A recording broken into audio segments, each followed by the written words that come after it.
രാജ്യത്തെ ജനാധിപത്യ ധ്വംസനത്തിന്റെ പ്രകടമായ ഉദാഹരണമാണ് കേജ്രിവാളിന്റെ അറസ്റ്റെന്ന് CPIM സംസ്ഥാന സെക്രട്ടറി MV ഗോവിന്ദൻ മാസ്റ്റർ പറഞ്ഞു. അകത്തുള്ള കേജ്രിവാളാണ് പുറത്തുള്ള കേജ്രിവാളിനേക്കാൾ ശക്തനെന്നും ഗോവിന്ദൻ മാസ്റ്റർ പറഞ്ഞു.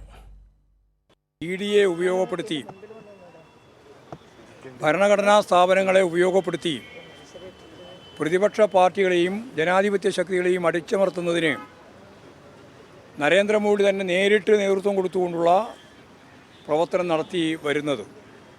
നമ്മുടെ കഴിഞ്ഞ 8-ാം തീയതി നടന്ന സമരത്തിൽ ആവേശോജ്വലമായ രീതിയിൽ പങ്കുവഹിച്ച ഏറ്റവും പ്രമുഖനായ മുഖ്യമന്ത്രിയായിരുന്നു ഡൽഹി മുഖ്യമന്ത്രി കേജ്രിവാൾ.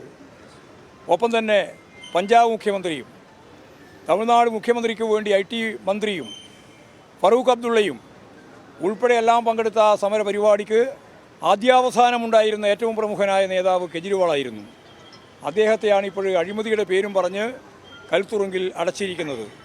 കൽത്തുറുങ്കിൽ അടച്ചിരിക്കുന്ന കേജ്രിവാളാണ് പുറത്തുള്ള കേജ്രിവാളിനേക്കാളും ശക്തനായിട്ടുള്ള നേതാവ് എന്ന കാര്യത്തിൽ ഒരു സംശയവും വേണ്ട. അതാണ് കേരളത്തിലും ഇന്ത്യയിലും കാണാൻ പോകുന്നത്. ഇന്ത്യ സഖ്യം രാജ്യവ്യാപകമായിട്ട് ഇതിനെതിരായ പ്രതിഷേധം നടത്തിക്കൊണ്ടിരിക്കുമ്പോൾ കേരളത്തിൽ ആ ദൗത്യം നിർവഹിക്കാൻ ഇടതുപക്ഷ ജനാധിപത്യ മുന്നണിക്ക് സാധിക്കുമെന്ന കാര്യത്തിൽ സംശയമില്ല.